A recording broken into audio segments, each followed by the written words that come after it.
Assalamualaikum warahmatullahi wabarakatuh.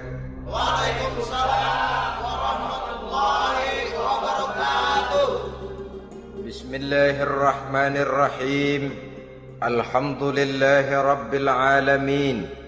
Wassalatu wassalamu ala asyrafil mursalin, imamil muttaqin, sayyidil ghurril muhajjalin, wa ala alihi wa ashabihil mujahidin at-tahirin, amma ba'du. Saudara-saudara kaum muslimin rahimakumullah.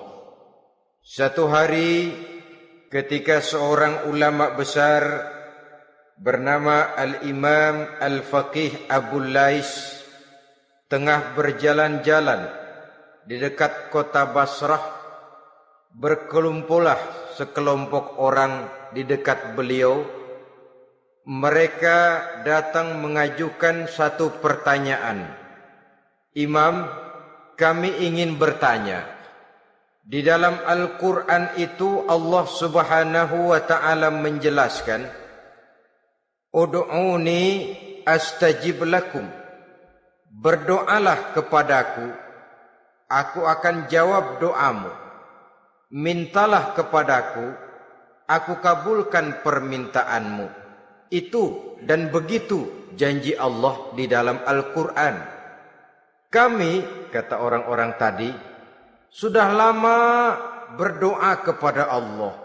Tapi kenapa sampai sekarang doa kami ini belum dikabulkan? Katanya, Ud'uni astajib lakum. Kalau kamu berdoa, aku jawab, aku penuhi, aku kabulkan doamu. Itu janji Allah. Kami sudah lama berdoa pagi, sore, siang, malam. Nyatanya sampai sekarang doa kami belum dikabul-kabulkan. Ini bagaimana? Apa ayat Quran salah? Apa Tuhan lagi lempengan gak denger?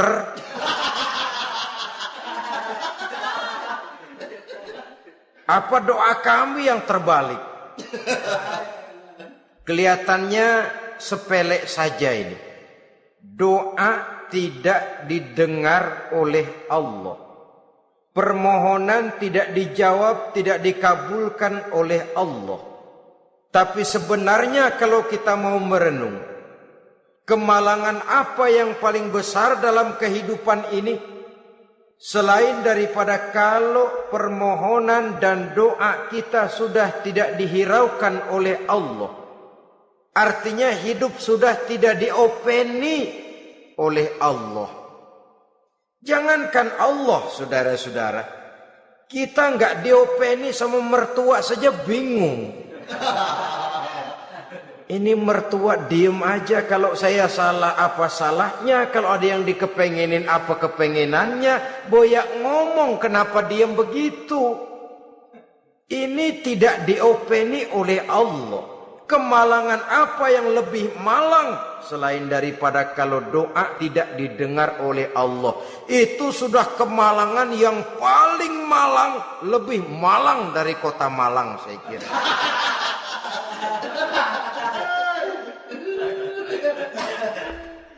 Menghadapi pertanyaan ini, Imam Al-Faqih Abu Lais senyum. Lalu beliau berkata, tuan-tuan, tahu kenapa doa tuan-tuan tidak dijawab? Permohonan tidak dikabulkan? Allah sudah tidak memperdulikan tuan-tuan ini? Kami tidak tahu, Imam, maka kami bertanya. Begini, hati tuan-tuan itu mati. Dari hati yang mati, channel tidak nyambung kepada Allah. Dari channel yang putus tidak ada getaran strom, bagaimana akan timbul gejala? Hatimu mati, jadi pantas kalau doa tidak dikabulkan, permohonan tidak dipenuhi, doa tidak terjawab, hatimu mati. Saudara-saudara kaum muslimin, dari hati yang mati ini, getaran tidak akan sampai ke hadratullah azza wa jalla. Nah, ini juga satu penyakit yang kita sangat khawatirkan, yaitu apabila hati kita sudah mati selagi jasad masih hidup. Artinya, jadilah kita bangkai berjalan di hadapan Allah Subhanahu wa ta'ala. Sementara kita sangat disibukkan dengan menggali berbagai macam jenis obat penangkal penyakit zahir, dan kita kurang perhatian untuk mencari obat penangkal penyakit batin yang kalau diserang penyakitnya menghancurkan kehidupan abadi di akhirat nanti. Perkembangan ilmu kedokteran nyata benar diikuti dengan perkembangan jenis-jenis penyakit. Makin maju ilmu kedokteran, makin modern penyakit. Ngerti juga rupanya itu penyakit. Dulu kita tidak kenal yang namanya AIDS. Kita tidak tahu yang namanya liver. Kita tidak kenal yang namanya stres. Paling yang banyak cika, masuk angin, dan sebagainya. Tapi baiklah, penyakit-penyakit batin yang menyebabkan hati menjadi mati, dan dari hati yang mati, doa tidak naik, tidak didengarkan oleh Allah Subhanahu wa ta'ala. Nah, kata orang-orang tadi, yang menyebabkan hati kami mati ini apa, Imam? Beliau menjawab, pertama, araftumullaha wa lam tu'tuhu haqqahu. Yang menyebabkan hatimu jadi mati, pertama, kamu kenal benar kepada Allah, tapi haknya untuk disembah, kewajibanmu untuk menyembah, tidak pernah kamu laksanakan. Bagaimana Allah tidak akan jauh dari kita kalau kita tidak akan mengadakan pendekatan kepadanya. Dan pendekatan kepada Allah hanya bisa kita tempuh melalui jalur kegiatan ritual ibadah. Allah akan terlalu jauh apabila kita hanya membicarakannya lewat filsafat dan renungan yang mendalam. Tapi Allah akan dekat dan terasa hadir dalam hidup apabila kita dekati ia dengan pelaksanaan ibadah kepadanya. Kamu kenal Allah, tapi hakmu untuk menyembah, kewajibanmu untuk menyembah, haknya untuk disembah, tidak pernah kamu laksanakan. Kalau soal Allah kita kenal bukan main. Bahkan tidak hanya kita mengajarkan kenal juga kepada anak-anak kita. Kalau ditanya siapa pencipta matahari, bulan dan bintang? Allah. Siapa pencipta lautan, gunung, hutan belantara dan sungai-sungai? Allah. Siapa pencipta bumi, matahari dan sebagainya? Allah. Sembahyang apa enggak? Bagaimana nanti?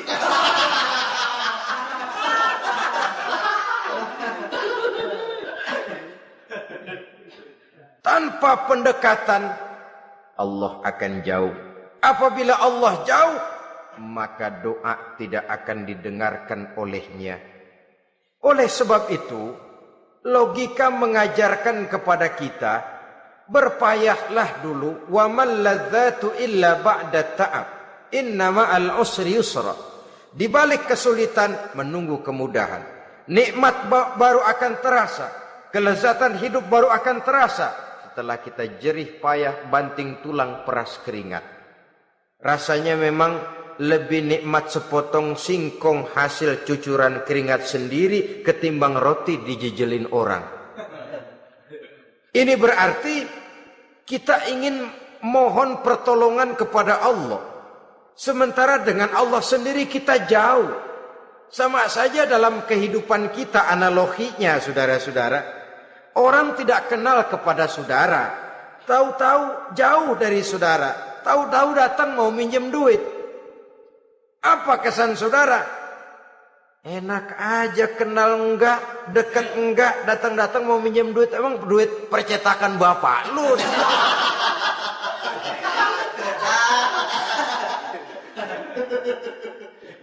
Sedangkan yang kita kenal, sedangkan yang kita bertemu tiap hari, sedangkan yang sering datang ke tempat kita, kalau satu saat dia pinjam duit, toh kita kadang-kadang masih mikir. Apalagi datang nggak pernah, berkunjung nggak pernah, ngobrol nggak pernah.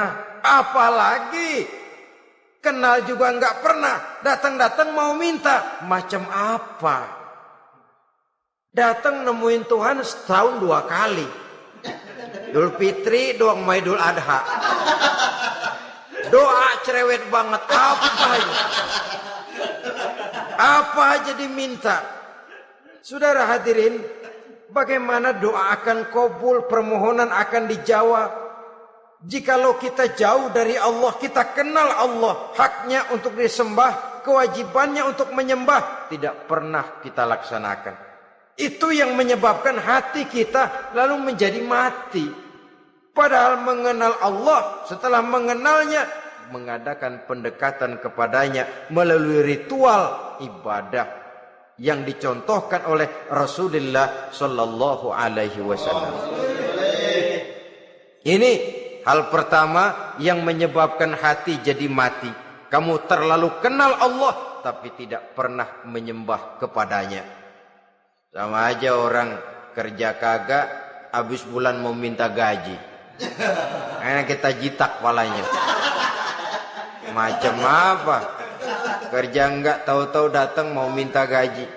Kerja dulu yang baik, habis bulan baru enggak diminta pun memang sudah ada jatahnya.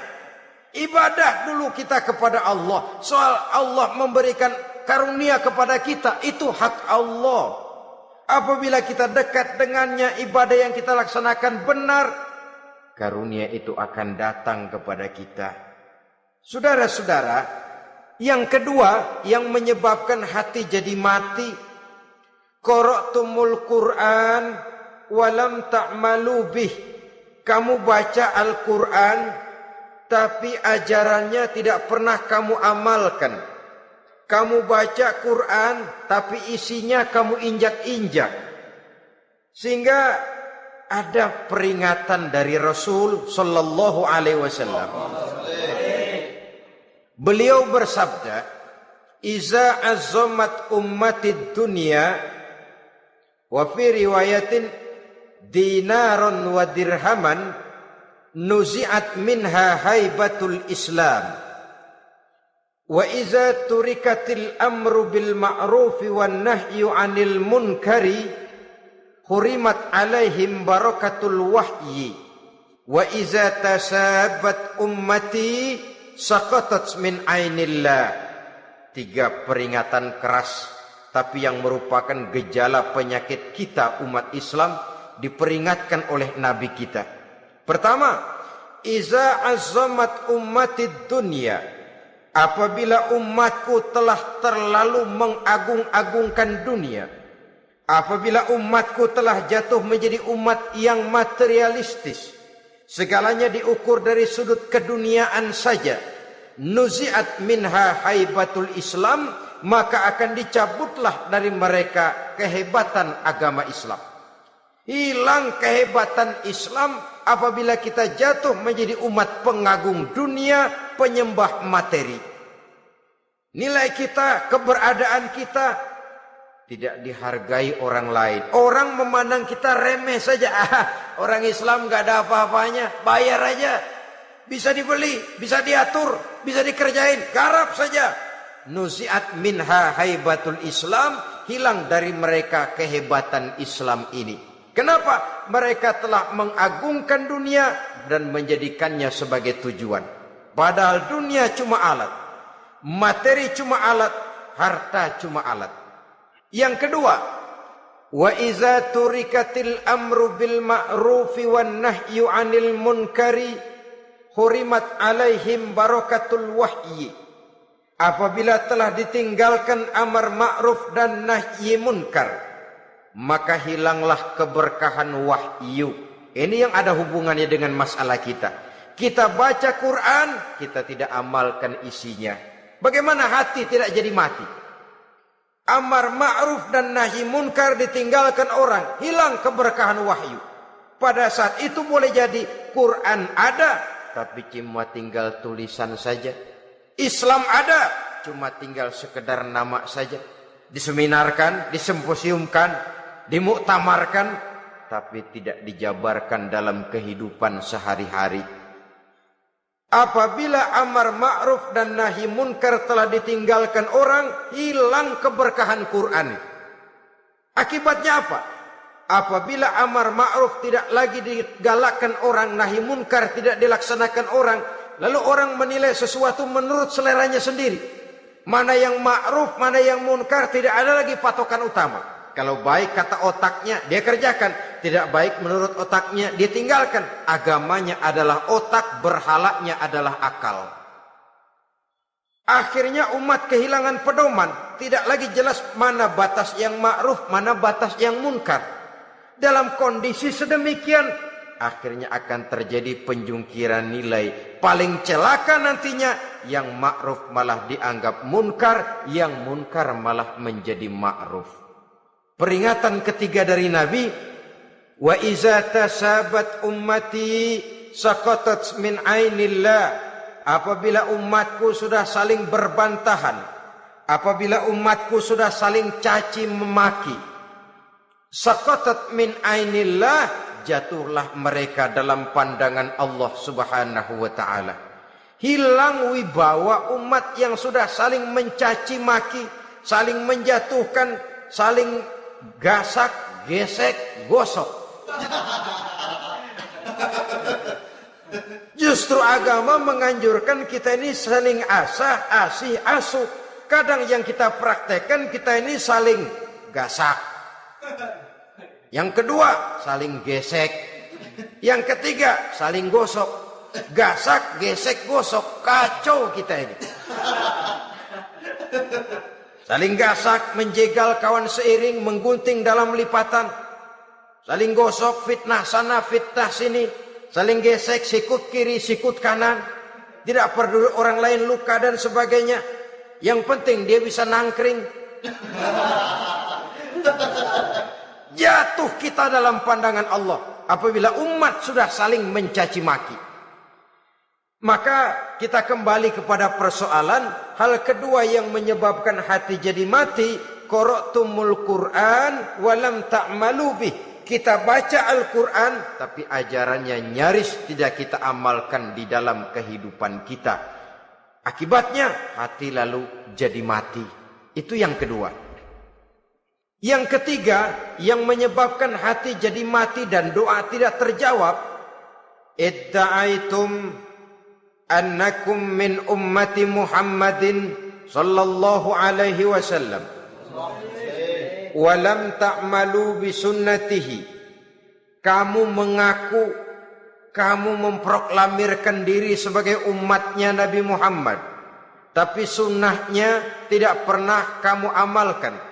Malahan perkembangan paling akhir bukan saja tidak mau mengamalkan sunnah, malah mengingkari sunnah. Inna lillahi wa inna ilaihi raji'un. Oh, Nabi Muhammad itu manusia biasa seperti kita. Sebagai manusia dia bisa salah. Dan ternyata hadis banyak yang palsu. Yang otentik cuma Quran. Selebihnya adalah sejarah. Tidak ada itu sunnah. Langsung saja kepada Quran. Oh, hadis itu bukan sumber hukum. Oh, tidak perlu mengamalkan sunnah. Saudara-saudara kaum muslimin, mengaku kita umat Nabi, tapi sunnahnya kita campakkan, tidak kita amalkan. Setelah tidak kita amalkan, kita campakkan. Setelah kita campakkan, kita ingkari pula. Inna lillahi wa inna ilaihi raji'un. Bagaimana hati tidak jadi mati? Kalau siang malam kita memproklamirkan diri sebagai umat Nabi Muhammad, sementara sunnahnya kita campakkan, kita abaikan, dan kita ingkari dia. Sunnah itu.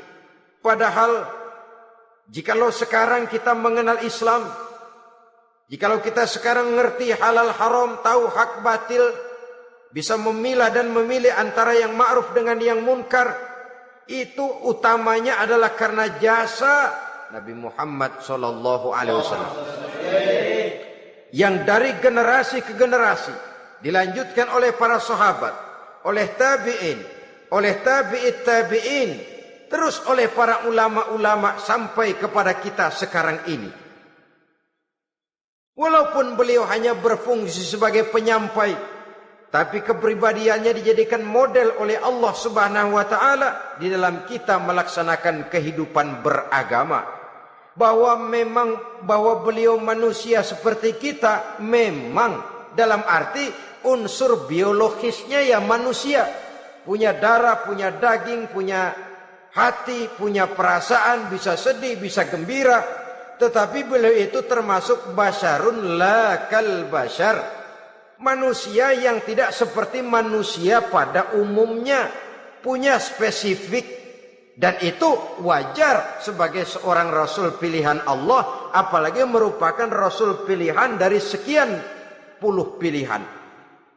Bahwa jamrud itu batu memang, tapi nilainya kan berbeda dengan batu kolar. Satu truk batu kolar dengan barangkali segenggam batu jamrud, nilainya tentu jauh lebih mahal batu jamrud. Kalau soal batunya, sama batunya, tapi nilainya berbeda karena esensinya berbeda. Kita manusia, Nabi Muhammad juga manusia, sama manusianya memang, tapi kualitasnya, nilainya tentu jauh panggang daripada api. Itu sebabnya Allah menjadikan beliau sebagai model. Laqad kana lakum fi rasulillahi uswatun hasanah. Di dalam diri Rasul itu terdapat contoh teladan yang sangat baik bagi kita.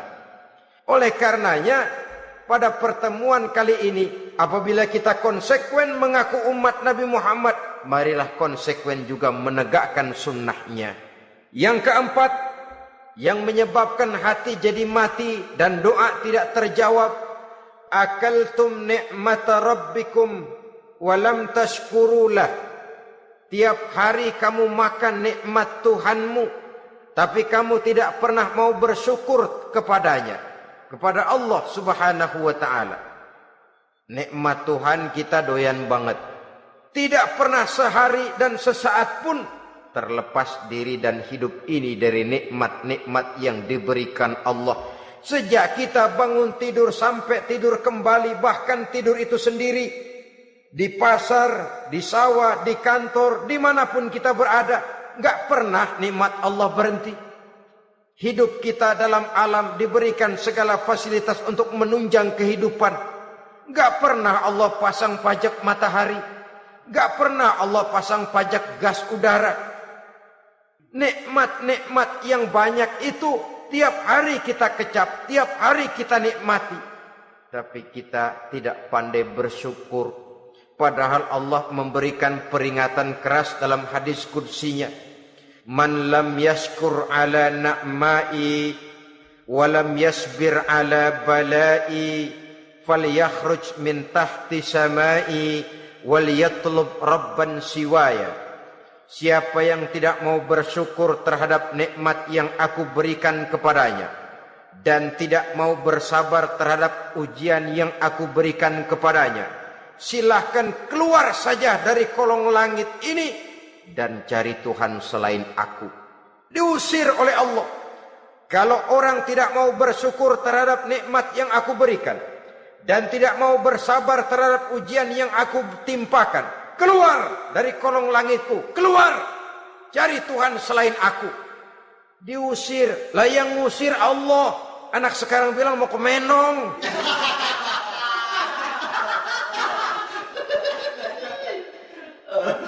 Kalau diusir kita dari Jakarta, masih bisa pindah ke Bandung. Diusir kita dari Bandung, bisa pindah ke Jogja, Solo. Diusir kita dari Indonesia, bisa pindah ke Singapura, Malaysia.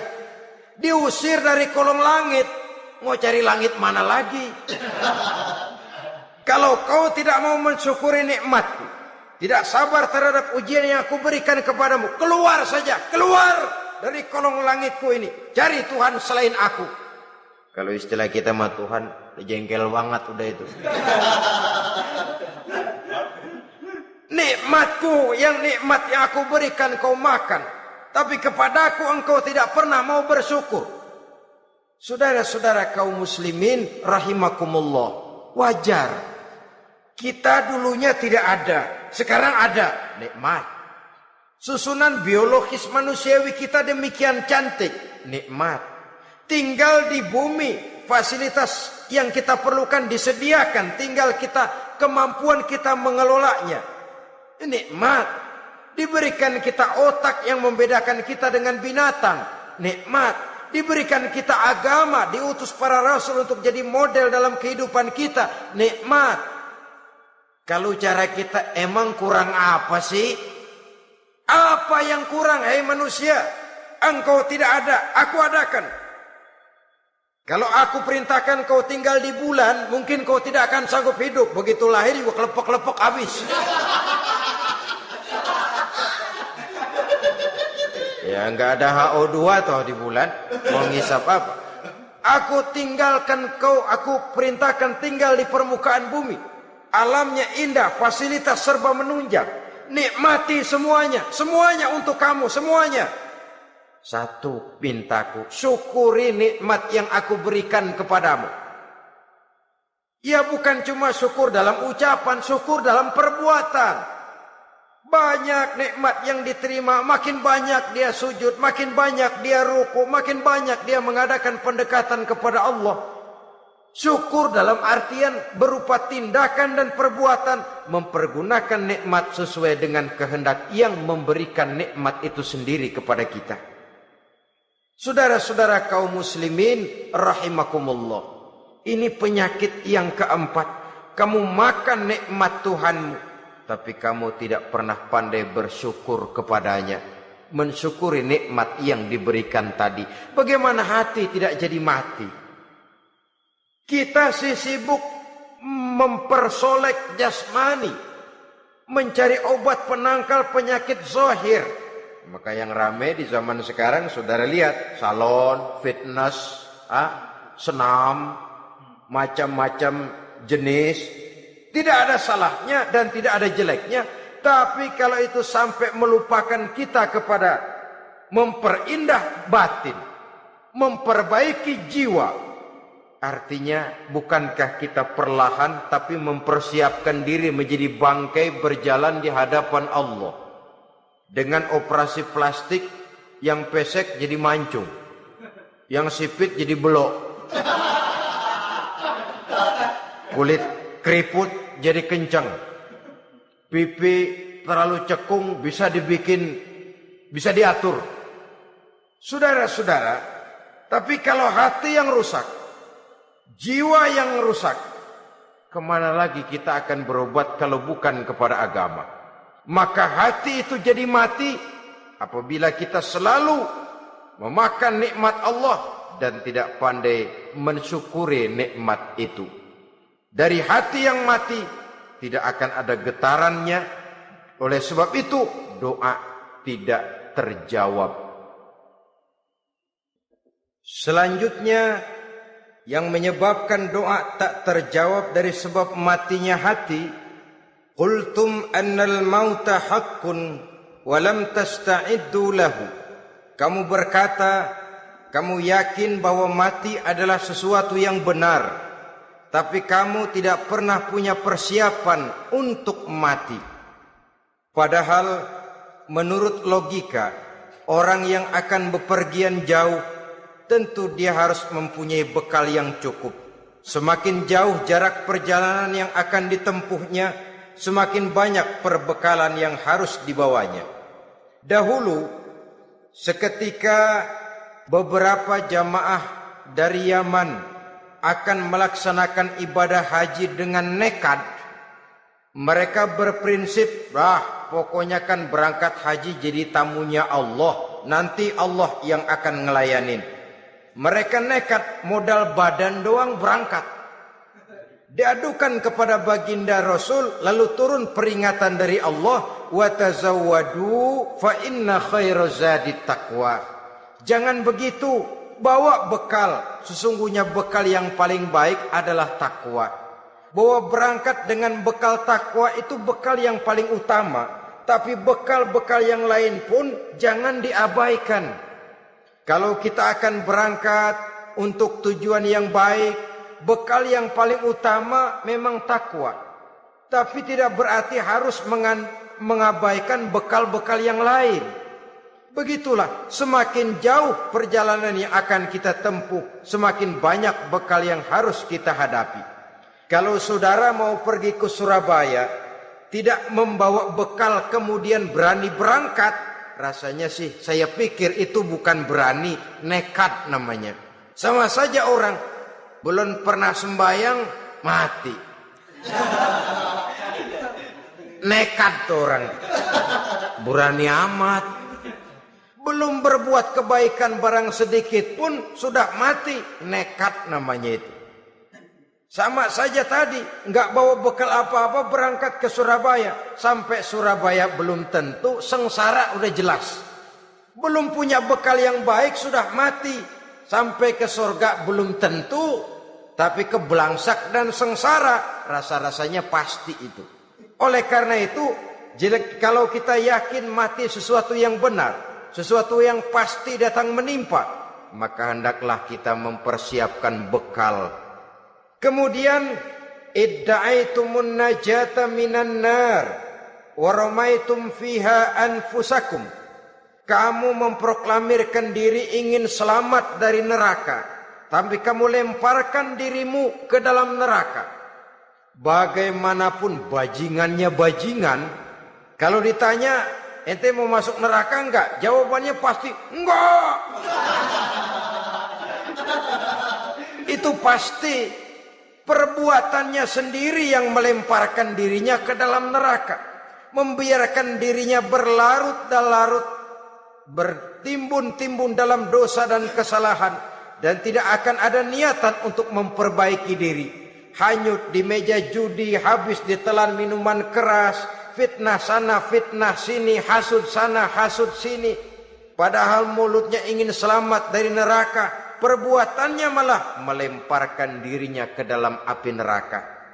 Tidak ada orang yang lebih sayang kepada diri kita selain kita sendiri.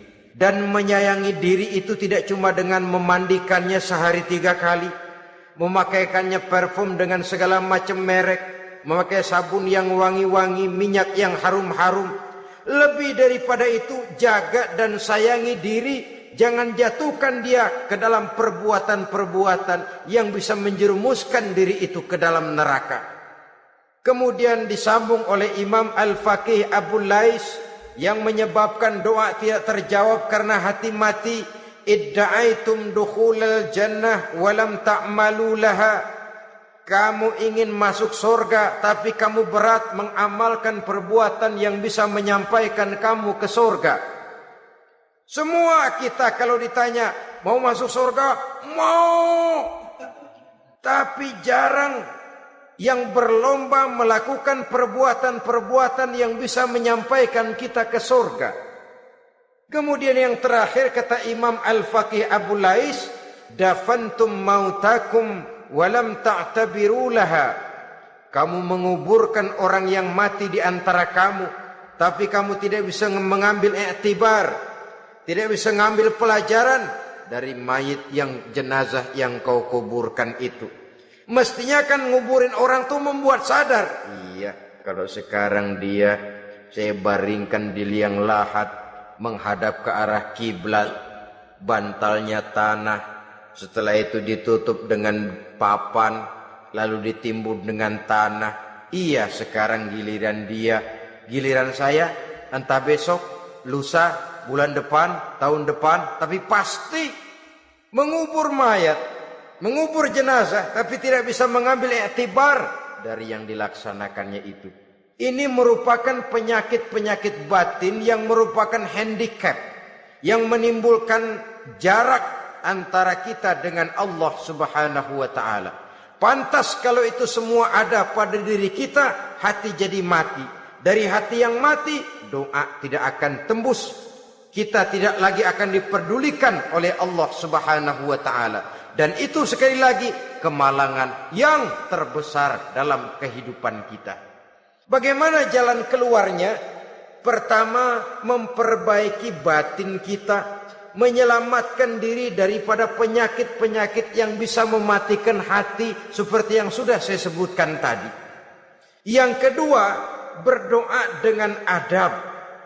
Sehingga tata cara di dalam kita bermohon kepada Allah Subhanahu wa taala dibicarakan secara khusus oleh Al-Imamul Ghazali dalam kitab Ihya beliau yang disebut adabud doa. Adab di dalam kita melaksanakan doa kepada Allah Subhanahu wa taala. Setelah batin ini bersih dari penyakit-penyakit hati yang bisa menyebabkan hati jadi mati, berdoalah kita kepada Allah. Bagaimana adabnya? Kata Imamul Ghazali rahimahullah, yang pertama hendaklah ia di dalam berdoa itu memilih waktu yang mulia. Minal awqatis syarifah, kata beliau. Memilih waktu-waktu yang punya nilai mulia. Ramadan dalam 1 tahun, Jumat dalam tiap minggu, sepertiga malam yang akhir pada setiap hari. Waktu-waktu yang punya nilai mulia. Walaupun misalnya saudara berdoa pada hari Kamis, tidak ada halangannya Allah mau kabulkan. Ini tidak berarti bahwa kalau sudah berdoa hari Jumat lalu hari Kamis tidak mau berdoa, tidak. Lebih memilih mengintai waktu-waktu yang punya nilai mulia. Lailatul Qadar sekali dalam setahun. Waktu-waktu yang punya nilai mulia. Logikanya begini saudara-saudara. Kalau kita datang ke rumah seseorang, tujuan utama kita minjem duit, yang paling pertama kita perhitungkan tanggal berapa nih? Kan itu toh. Tanggal berapa? Kalau tanggal 20 atuh minjem duit. Orang lagi ngap-ngapan. Boro-boro dia bisa minjemin, dia sendiri mungkin lagi pusing. Kita lebih dulu kita amatin tanggal berapa nih? Yang enak sore apa siang? Jam 2. Jam 2 dia baru pulang dari kantor, tapi giliran tidur. Kalau dia tidur dibangunin datang mau minjem duit, kagak dimaki-maki sudah kebagusan deh. Kan kita lihat waktunya, timingnya kata orang sekarang. Tanggal berapa, sore apa malam, apalagi gulem apa terang bulan. Itu semua sudah kita atur sedemikian rupa, memilih waktu. Yang kedua kata Imamul Ghazali, memilih keadaan yang istimewa. Kalau tadi soal waktu, yang kedua soal keadaan. Ada situasi-situasi di mana doa itu diijabah oleh Allah Subhanahu wa taala. Di antaranya kata Imam Abi Hurairah, "Inda zahbi sufuf fi sabilillah." Pada waktu mengatur barisan perang membela agama, di situ doa kabul. Inda nuzulil ghais, ketika turun gerimis, di situ doa makbul. Inda iqamis shalah, ketika salat mau didirikan, riwayat lain bainal azan wal iqamah, antara azan dan qomat, di situ doa makbul. Itu memilih keadaan-keadaan. Kemudian yang ketiga kata beliau, berdoa menghadap kiblat. Ya, apa kalau doa madhab mudik Tuhan kagak tahu? Tahu. Tuhan gak dengar? Dengar. Cuma lebih etis. Lebih etis kalau kita berdoa menghadap ke arah kiblat. Saudara-saudara kaum muslimin rahimakumullah. Yang keempat, hifdzus shaut, menyederhanakan suara. Tidak terlalu keras, juga tidak terdengar orang lain, apalagi kalau doa kita diaminkan oleh orang lain. Tidak usah terlalu keras. Kenapa? Karena Allah yang kita meminta kepadanya bukan zat yang tuli, bukan zat yang buta, bukan zat yang tidak dengar, bahkan Dia Maha dengar. Juga tidak terlalu seperti orang berbisik-bisik, apalagi kalau doanya doa bersama-sama. Tapi kadang-kadang terdorong oleh husnuzon dari para makmum saja. Tidak peduli apa yang dibaca oleh imam, yang kedengaran cuma amin aja gerengan. Amin, amin, amin, amin, amin, amin.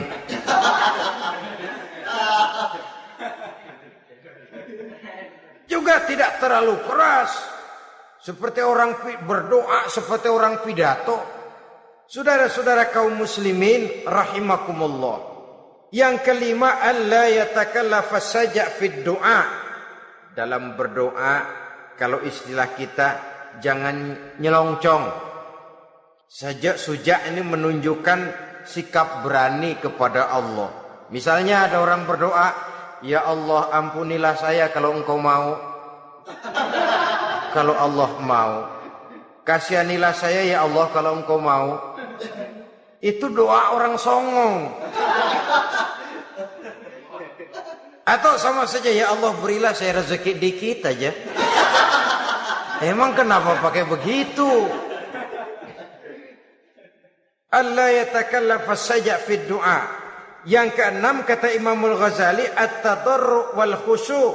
Dengan tadarru' dan khusyuk, dengan sikap tawadu, benar-benar ya seperti kita lah kalau datang memang menghajatkan pertolongan dari seseorang, segala action kita atur supaya hajat kita itu kabul, kan begitu. Kadang-kadang istilah orang kalau perlu ngesor mah ngesor dah, yang penting permintaan dikabulkan, gitu saja. Kita lihat sekarang ini, ramai orang bicara soal film-film Parno. Kelihatannya pendatang-pendatang baru, pokoknya asal bisa main dah, bugil ya bugil dah. Yang penting nyohor, bisa tampil. Walaupun dalihnya semua sama, mula-mula cuma iseng. Adegan panas bagaimana? Kalau tuntutan skenario apa boleh buat? Apa boleh buat? Emang nggak bisa milih. Setelah film beredar baru saya juga jijik ngelihat, ya tadi kemana waktu bikin? Udah jadi baru jijik, bikinnya merem memang itu.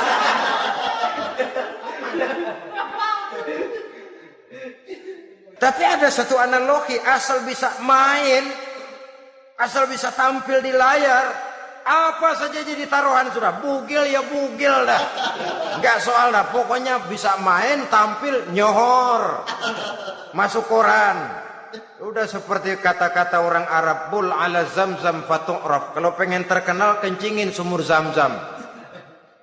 Artinya apa? Bikin yang aneh-aneh, yang orang nggak kerjain, ntar ngetop.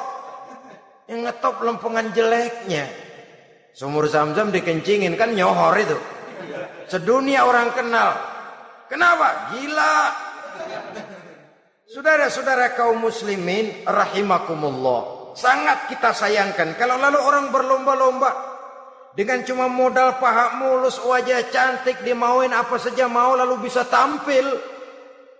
Akibatnya yang jadi korban adalah anak-anak kita. Disuguhi tontonan-tontonan yang meracuni jiwa mereka.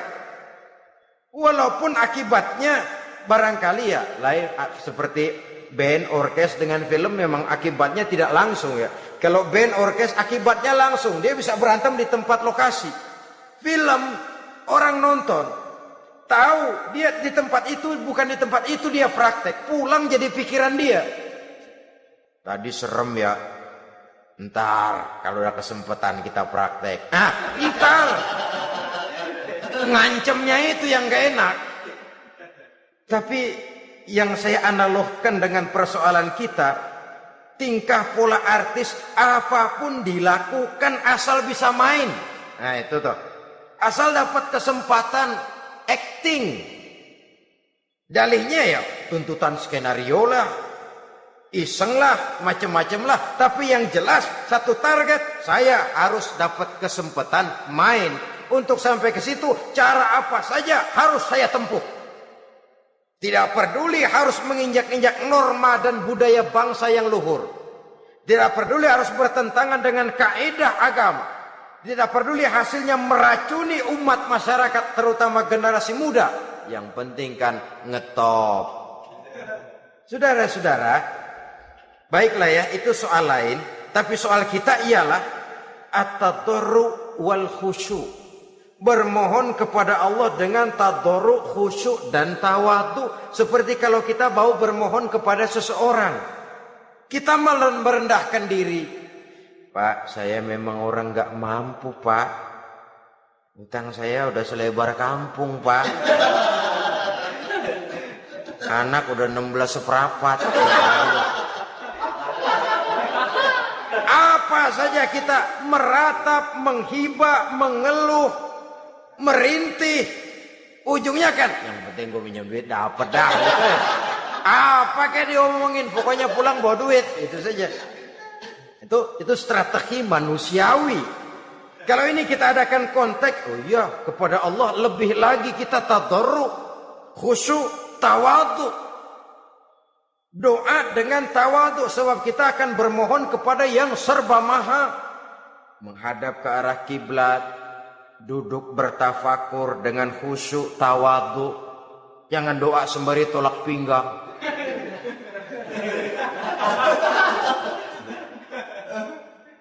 Yang ketujuh kata Imamul Ghazali, ayyujzimad du'a wa yuqina bil ijabah.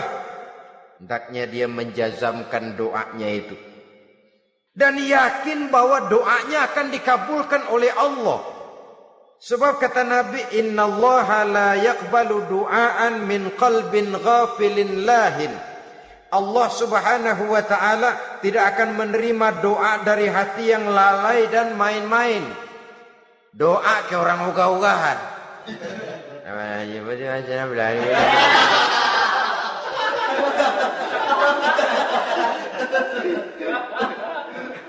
Kali malaikat nyongok dong, lu minta apa lu?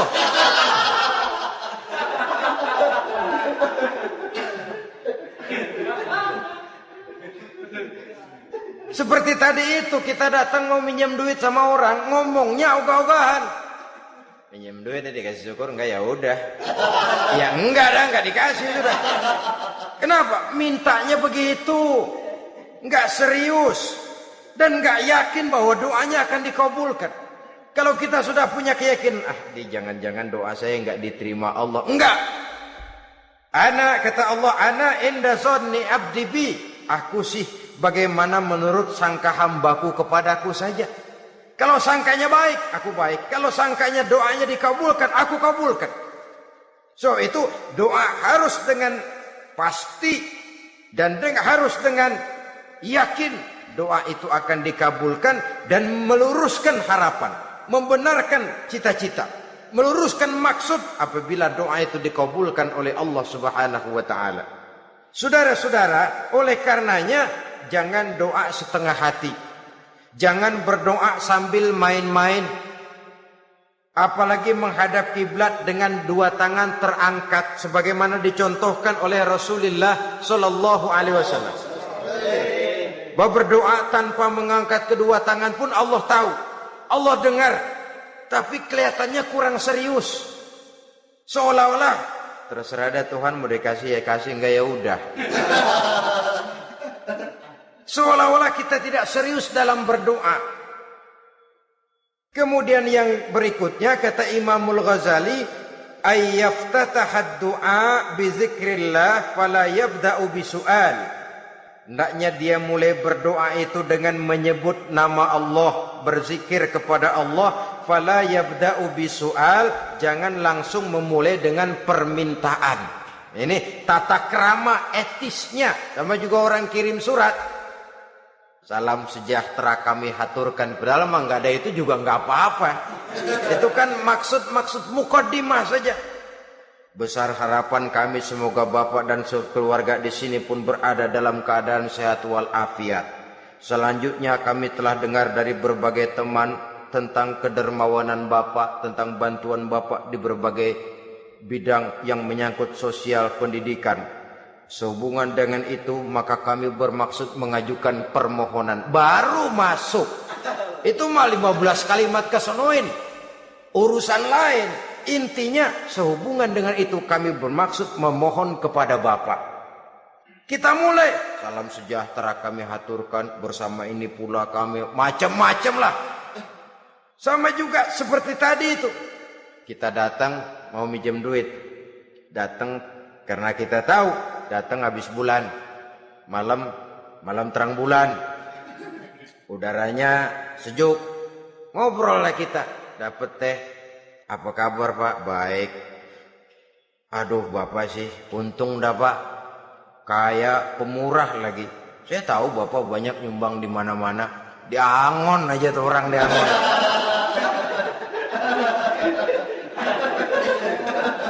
Kira-kira udah mau telap aja baru dikedat.